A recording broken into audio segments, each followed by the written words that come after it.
You're listening to episode 198, Jennifer's Story, a son with necrotizing enterocolitis. Hello, my friends. Welcome to Child Life on Call. This podcast is a safe place for parents to share their stories about what it's like to have a child that has a medical experience, diagnosis, disease, and or everything in between. We know there's power in sharing stories and that power multiplies when you can listen to other parents who have walked a similar path to yours. Giving and getting advice is great, but hearing how another parent navigates the complexities and nuances of healthcare is even better. As a child life specialist, my role is to support, validate, and provide emotionally safe spaces for kids and their families, and I am so honored to be on this journey with you. In addition to parent stories, we sprinkle in some expert episodes every now and again that have content for both parents and professionals in the field of healthcare, all with the mission to empower parents to be confident advocates and partners with the care team during healthcare experiences. We're so glad you're here. Hello, my friends. I'm so glad that you're here today. And today we get to speak with Jennifer, who is the executive director and founder of the NEC Society. She is also a mom who has lost her son to necrotizing enterocolitis, and it is often referred to as NEC in the NICU. And as you'll learn, necrotizing enterocolitis can affect many, many babies and is always of utmost importance for parents to be aware of while their child is in the NICU. And again, I do want to preface this with ultimately, Jennifer did lose her son, but she speaks so much about advocacy and awareness that this is a really important episode to listen to. But I understand if you don't want to hear about child loss right now, that it's just not something that is meant for you in your day to day, then you can skip this episode and come back to it at a different time. But awareness about this is so key. And you'll learn about Jennifer's story that her son did get NEC during his NICU stay, but ultimately came home. And it's a really important story for you to listen to. So, Jennifer, I loved getting to meet you at the American Academy of Pediatrics conference. I am in awe of what you have done and created at the NEC Society, and I'm so grateful that you're here on this podcast today.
I'm Jennifer Canvasser. I'm the founder and executive director of the Necrotizing Enterocolitis Society.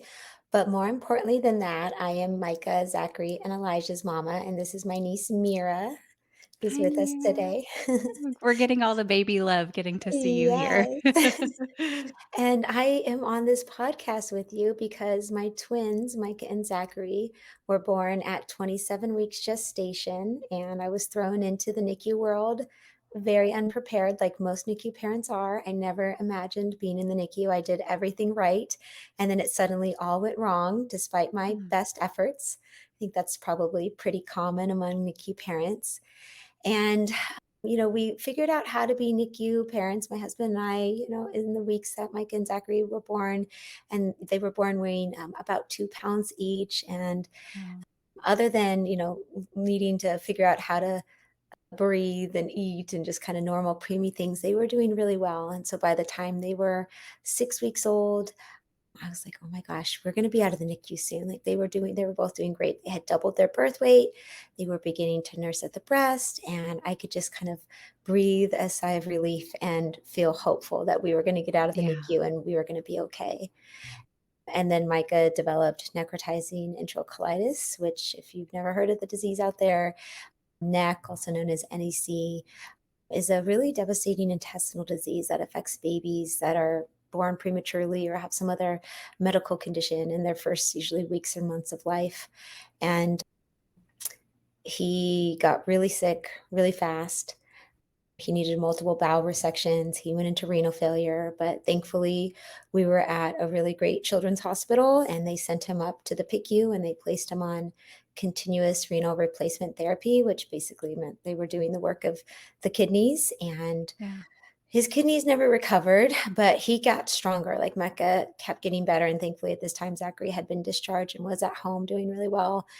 But Micah kept getting stronger. And then we were able to bring him home, which was amazing and a dream come true. But then, about a month before their first birthday, Micah, was at home doing all right, but then developed a little cold, and that cold turned into pneumonia, and he was readmitted to the PICU. And then tragically, we lost Micah just before the twins' first birthday. And you can imagine, I'm sure you've talked with other bereaved moms before. It's just absolutely devastating. It's devastating forever. Like, it's a loss that I Yeah. will never ever get over. That level of heartache is like no other. It's a lifetime of loss. And so I looked around after I'd gone through about a year of just like intense grieving. And I'm like, who's working on necrotizing colitis? And I was Yeah. just desperate to learn more. So I was reading and just trying to understand like the disease and the community and like the field of neck. And I was really shocked to find like no one really Yeah. working on neck. There were, thankfully, individual researchers and scientists, but there was no one bringing everyone to the table. And so that's why I founded the NEC Society, and what brings me here with you today. You are one amazing person. And we are so grateful that you get to share Micah and your other family members with us here. And I would love to hear a little bit just about Micah. Tell me a little bit about his personality and Oh my like gosh. something that he did that you just like Yeah. lights up your world and your heart when you think Oh, about it. oh my gosh. Thank you for asking such a beautiful question. I love that. I think the one thing that I always like hold on to about Micah is how he smiled despite just the hell really that he Yeah. went through. I Yeah. mean, a lot of his life, we couldn't hold him and we couldn't carry him around. Sometimes he couldn't even, be in our arms. And yet, Yeah. if we were there in front of him, talking with him, singing with him, reading him books, he would just light up Mhm. and he would smile and he was happy, even though he was in intense physical pain and he was recovering from surgery and he had, wires and tubes and tape all over his beautiful little face. He would just smile and was so happy. And so I really hold on to that. And I'm like, if Micah can smile through that pain, Mm. I can smile through anything, right? And so Yeah. it has really shaped my life and I think my family's life as well. Mm, I love that. Sweet Yeah. Micah.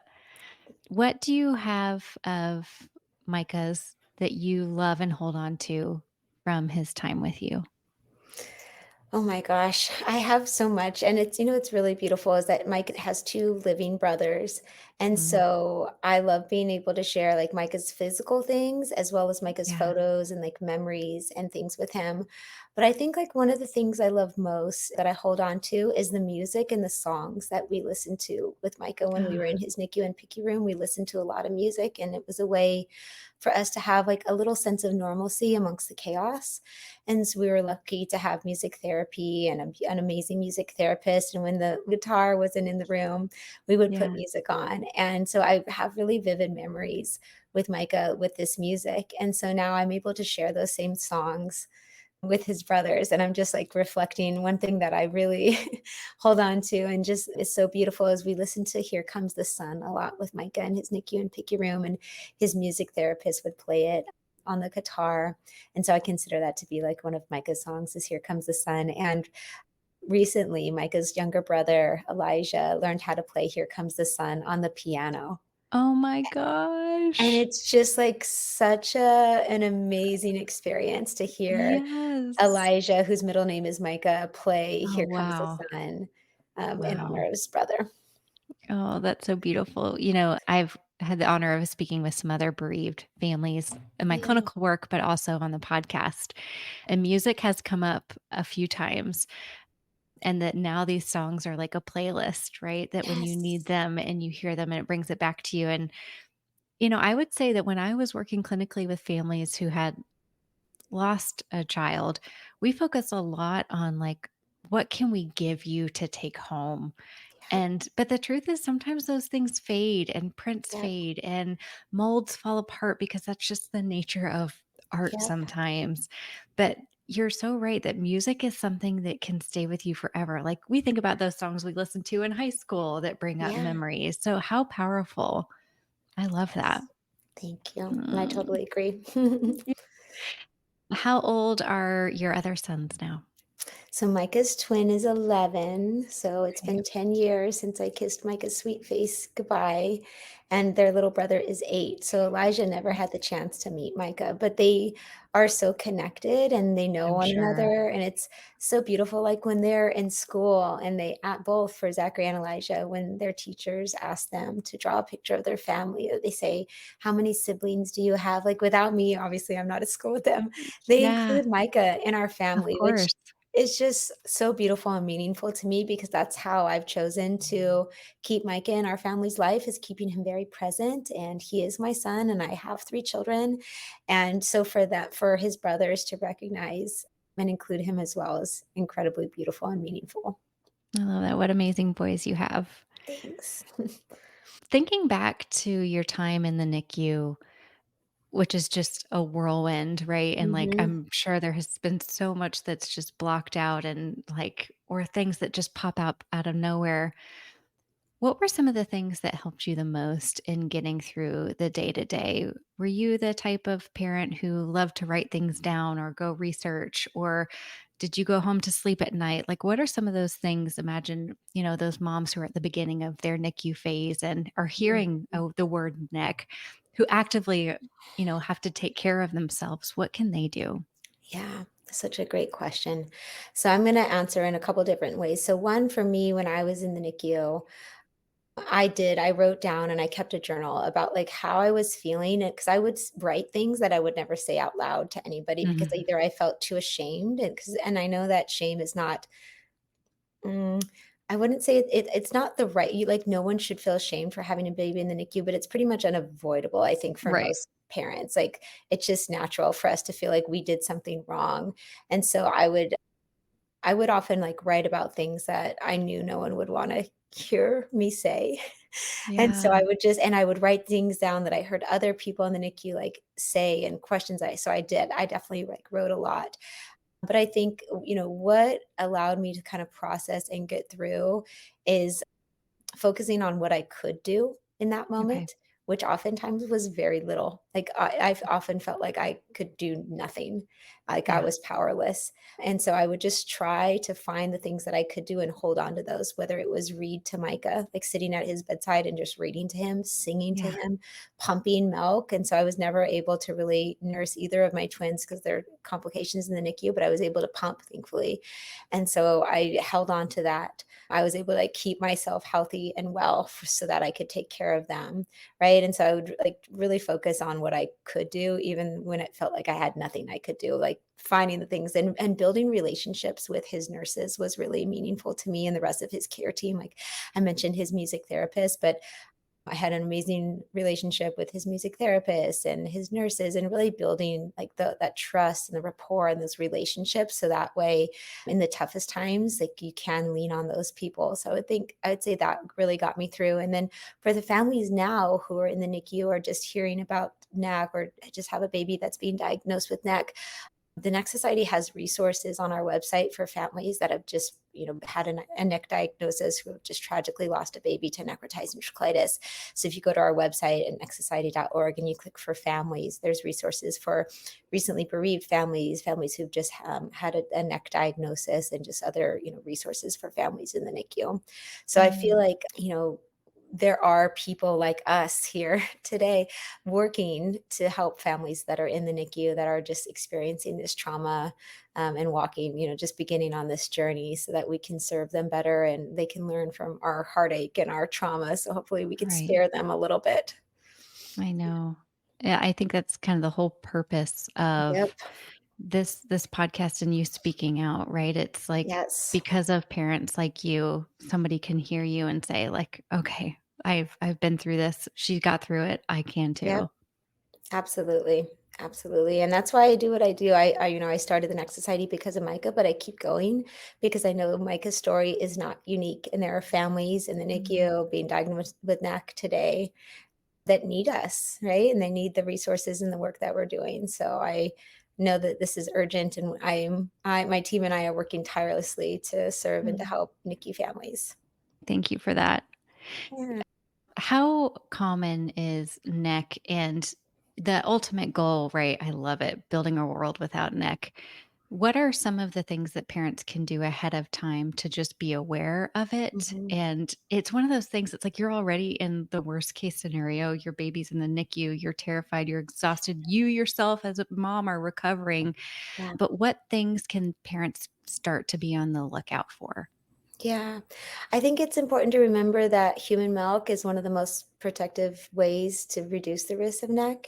It doesn't eliminate the risk. So even if your baby does receive human milk, your babies can still develop neck, but it is protective. And so I think when families understand the importance of mother's milk and of pasteurized human donor milk, that's really Yeah, helpful. And they can, talk to their care team about what the care team in their NICU is doing to reduce and limit the risks of necrotizing colitis. Some units have used probiotics.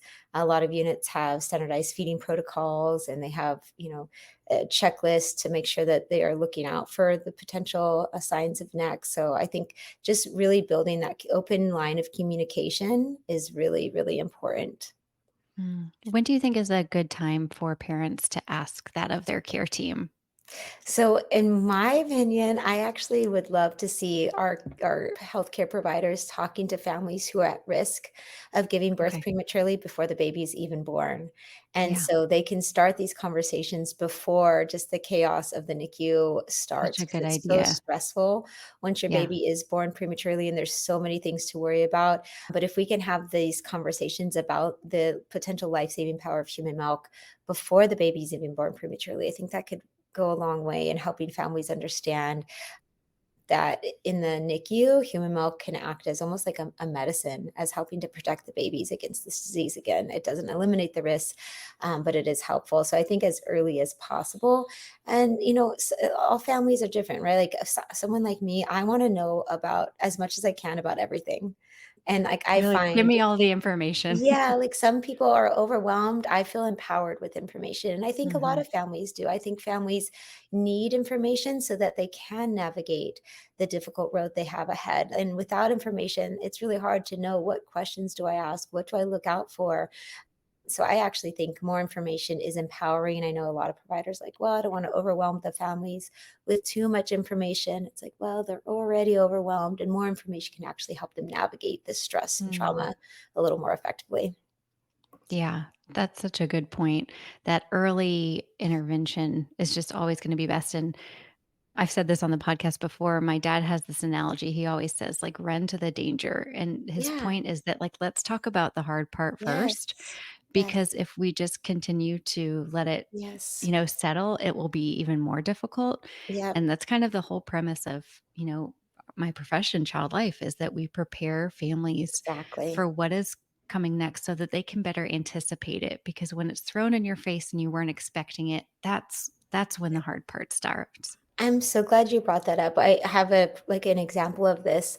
When Micah was maybe 6 or 7 months old, he was still in the PICU, and they brought in palliative care.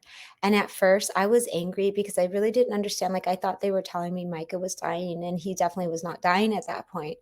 But they're like, Yeah. "No, we want palliative care to be involved because he has a life-altering condition." Like, what he has, he's gonna need a kidney transplant, he has lung disease, he has liver disease, he has a life-altering diagnosis and condition. We wanna be involved, and we wanna help you optimize his quality of life. And I'm like, Yeah. and once I really, like, understood and appreciated that they were there for that reason, that they wanted to help us optimize our family's quality of life and not so that Micah could die, because that's what Yeah. honestly I thought at first.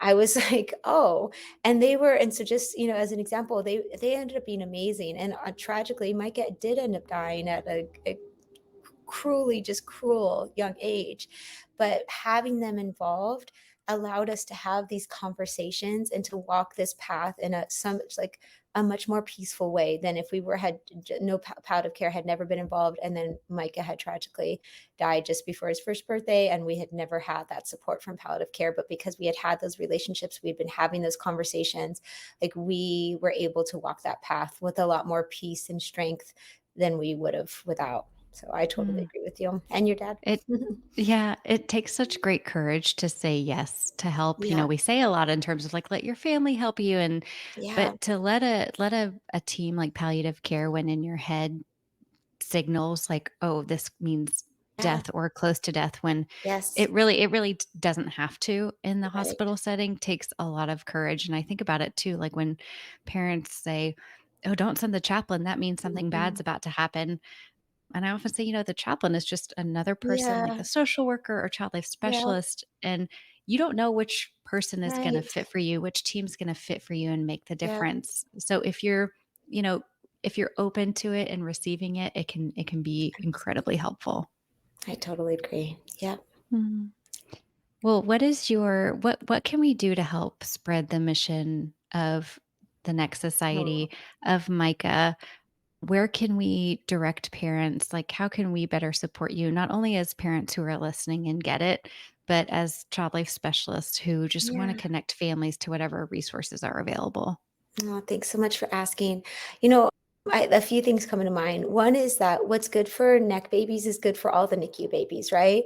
And so Mm, when I talk about like neck prevention or how do we, best care for babies that have been diagnosed with neck, that's going to be good for all the NICU babies as well.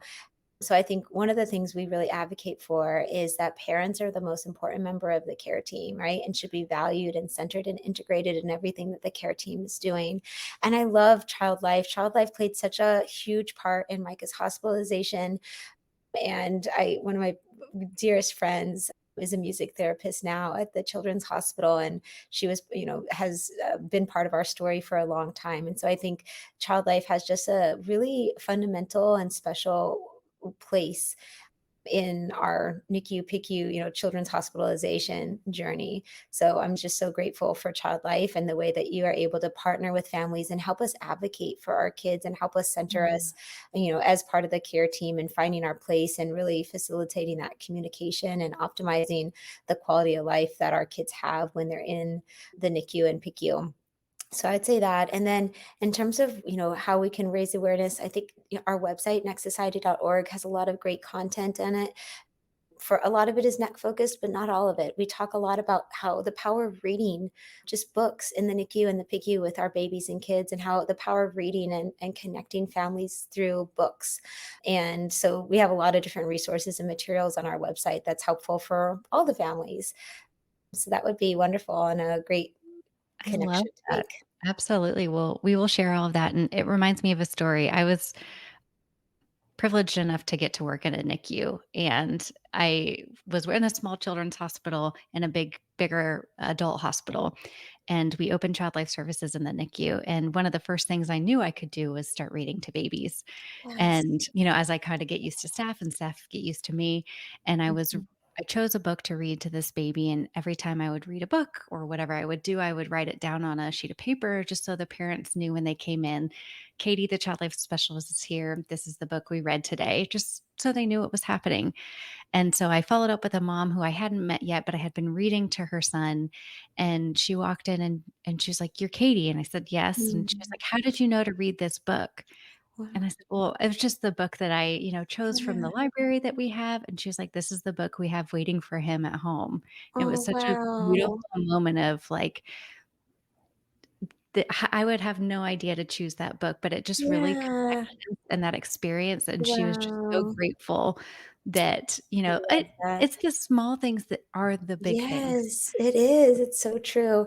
And, as you're sharing this story, I want to add that after Micah passed away, I was looking for children's books to read with his brothers that captured the experience, like our devastating loss, but also the joy of carrying Mm, Micah's smile. So it was both like I was looking for a storybook that captured both the devastation and the joy of our experience, and I couldn't find what I was looking for. And so I wrote Forever Our Little One, and my mom, who's an artist, illustrated it. She had never illustrated a children's book before, but I was like, "Mom, I have to wow. write this book, and you have to illustrate it." And so it's out. It's a story for bereaved families or just anyone who has lost a child that they love, and it helps families kind of navigate the journey to finding peace and how to carry their little one in their heart always. Well, forever a little one. I love that. Yeah. And it's Well, also thank you. available on our website at necsociety.org. Oh, wonderful. Well, we will share all of that. I'm so grateful for your time today, for your sweet niece being so Yeah, she's awesome. understanding of our conversation today. Mm, And please tell your boys thank you for letting us have their mom for a little bit in the next society. And we can't wait to share your message. So thank you so much. fabulous. Thank you. Are there any other questions or stories or things that you wanted to share that you weren't able to yet? October is Infant Loss Awareness Month. I'm not sure when the podcast will air, but I think it's just We're gonna make helpful it to. let's see if we can make it happen in October. Let's see what Okay. we can do there, okay? Yeah, Yeah, so October is Infant Loss Awareness Month, and so it's a great time to just remember the babies like Micah that we hold in our hearts and carry their smiles with us. I'm just so appreciative of your time, so thank you so Thank much. you. Thank you all so much for listening to Child Life on Call. If you head to our website, childlifeoncall.com, you're going to find all sorts of stuff there for parents, professionals, healthcare providers, child life specialists, no matter who you are. Actually, when you just go to our homepage, it'll help you direct to exactly where you need to go. On that, you'll find opportunities and PDUs for child life specialists. Parents, we've got a starter kit for you. And clinicians, we even have a clinician course, which teaches you how to be a confident and capable caregiver in pediatrics. We're so grateful that you're here. Please DM us on Instagram. And like I mentioned, when you rate and review this podcast, it helps other families be able to find us. So let's keep doing that. And I will see you again here next week.